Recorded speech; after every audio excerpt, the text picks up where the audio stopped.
So we've got 3 brand new irons from Srixon. We've got the ZXi7, the ZXi5 and the ZXi4. What's the I all about?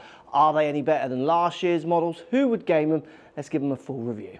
Now remember, if you like these reviews, hit that subscribe button. I've got free videos like this coming every week to help you with your golf. So ZXi7 as still in the range, the way the range goes. So the 7 is the, apart from the blade, which hasn't been re-released, they're sticking with their blade.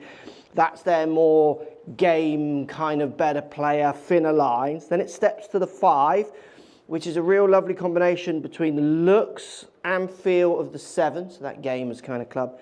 And then down to the ZXi4, which is the one I use, which is more like a power back game improvement iron. So you've got the 5 sitting between that. It's powerful, but not as powerful as the 7, certainly not as powerful as the 4. Looks more like the 7, which gives it that kind of more appealing look to lots of golfers. And it has to be said, at the moment, Srixon irons are maybe some of the most underrated irons in golf. I mean, I don't know how long we can keep saying that, because I think more and more people are realizing that their irons are second to none in feels, looks and performance. Let's go through to see how the eyes actually feel, look and how they perform. So the 7 down by the ball looks fantastic. Next to no offset, pretty slender to medium top line and not too long a blade length. And then we get that real forged, beautiful sound with them as well. Like, they feel as good as anything. And the I in the new range, so they're all ZXi. This is standing for their new I forge technique. They've designed a new way of forging irons, they're saying, that gives them stronger, better lasting, yet softer feeling irons than ever before. And they do feel as soft as ever before. Like, there aren't many irons that feel nicer than that. Like, if you're a feel junkie, a forge junkie, you want your clubs to look a certain way and feel a certain way, the ZXi7 definitely is going to tick those boxes while giving you that bit of help around the side. And same ideas with ZXi5. We start to see slightly different shaping, but hardly at all. Like, if you don't turn them up and look, it's hard to tell the difference between a 7 and a 5, yet this one will offer a little bit more help. And it feels so good, like so solid. That is ridiculous. And I think that's why you go for irons like this, because you get that feel of the better player iron that you might have kind of grown up to love, but you want that bit more help and you want something that's just going to help you on those mishits, and it's kind of going to deliver that. Then we've got the ZX4. This one you see more face down by the ball. It's a longer blade length. There's more kind of head, slightly thicker at the top. But as game improvement irons go, so lofts being stronger, these definitely are going to go further. These are the clubs I play. They look absolutely fantastic, and that's why I game them. We get this combination, as much help as possible around the club, but at the same time we're getting pretty nice looks. And the first feels as I hit the ZXi4 here compared to mine is it definitely feels more solid. So this is a hollow body construction in the ZXi4, and my ones, they could be a bit clippy in sound, some of them, if you hit it up the face. This one is definitely, I think they've worked a bit more on making it feel more solid, which puts it more in line in the feels with the other 2, where before I would say the 4 did stand out a bit more in feels, which opens these clubs up for the ideas of blending. You could certainly blend through these clubs in the Players 7 to the 5 when you want a bit more help, maybe a 7 iron, 6 iron. And if you go to a 5 iron, you might go for the 4. You would just have to watch the lofts on that, which is obviously why it'd be worth getting fit. Now, we see similar technologies in all these irons. Obviously, we've got the I forged, their new way of forging. We also see the very popular V-sole on the bottom of all these. Definitely gives you a good feel of turf interaction. Obviously, not so much here on the mat, but when you get out on the grass, you definitely feel like that's going to go in and come out of the ground. It works visually to give you that feel. And each one also features a main frame, which we've seen in Srixon irons for a long time, where we've got variable face thickness to keep those ball speeds a bit more consistent across mishits on the face. And obviously each one of them at the end of the day is a slight muscle to cavity back going to a hollow back, meaning you're getting looks and feels of bladed clubs in the I forged and how they've shaped them, and Srixon have made great looking irons for years.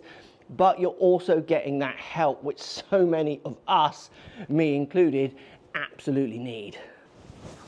And it is hard to not hit more shots with the ZXi7 because it does just feel as good as anything I've hit. But I think I'm going to stay with my ZXi4s just purely because they feel great.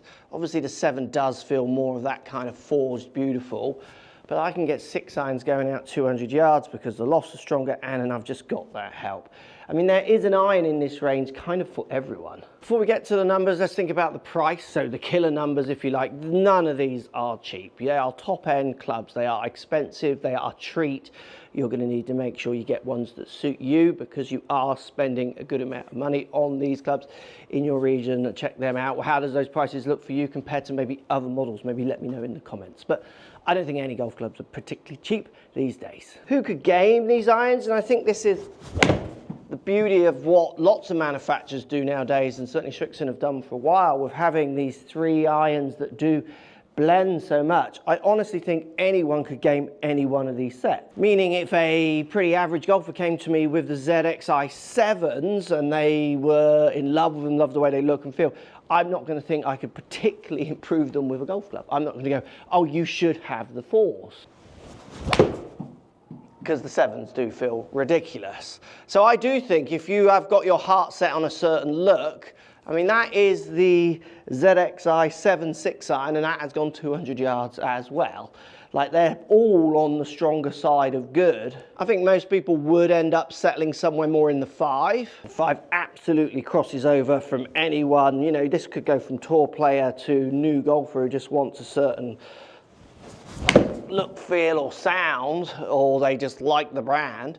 That's a 7 iron in the ZX5, 180, 189, 190 yards. Like, again, it's just so easy to hit, while again looking at a package that it kind of tricks you. It makes you think like that should be a really good player's club, but it just works. And I think the ZXi4 is just going to appeal to the golfer who just goes in with the agenda of wanting the most help they can get possible, yet still wants something to look presentable. Because you know what game improvement irons can, sometimes they can just look like little spaceships. They look so jazzy. This one has all the looks, like this one does. You can see how much further that's going. This one has all the looks of the other 2 with a little bit more chunk, but at the same time similar feels. Like that 6 iron feels absolutely like it feels as solid as the other 2. Maybe not quite as soft, but not far off. Yet it is just providing that help. And that's why I go for these, because the amount I play just give me as much help as possible in a package I like the look of. Which leads us on to the numbers. So the numbers are as you would expect. So I get the most distance from the ZXi4 because it is the stronger lofts. The 6 iron was carrying on average 202 yards, which is kind of where my 6 iron carries at the moment. And the spin just drops off a little bit. Not crazy low, but it's certainly on the lower side, which is why you're getting that extra distance. The 5 and 7, they do really overlap in their performance, so I was getting them really crossing over in distance and in spins. If anything, the 5 spins kind of in between the 4 and the 7, but they were so overlappy it was close. Like the 5 and the 7 are very much a set of clubs that you could totally integrate. I was squeezing a fraction more yards out of the 5 to the 7. Again, it's just that wake up of that club, but they're so close in performance, with the 4 just pushing that little bit forward. So think about your set. If you get up to the top of your set, like 6 iron, 5 iron, if you use a 4 iron, and distance just drops off, that's where putting a power bat in can replace those to give you that distance where your 5 iron or 4 iron kind of fits in to your whole set. The numbers were solid and as expected. So question for you in the comments, which one would you try and go for and why? Would you change if you've got the prior model? Now for me, I would change to the 4s because I think the 4 has a standout feel. Like it really stands out that it feels more like the others, where the old 4, which I used, definitely sounded more clippy. The 5 and 7, if I had the prior model, I probably wouldn't change. They're very close. You could argue they feel a bit better, but it's so close. I don't think you would jump from one to the other, which is the same with most manufacturers. Are they a great set of irons for anyone looking for forged help and playability? Absolutely. Remember to subscribe to the channel if you're not subscribed already. If you want to find out how to strike your irons better, maybe check this video out as well. It's helping a lot of golfers.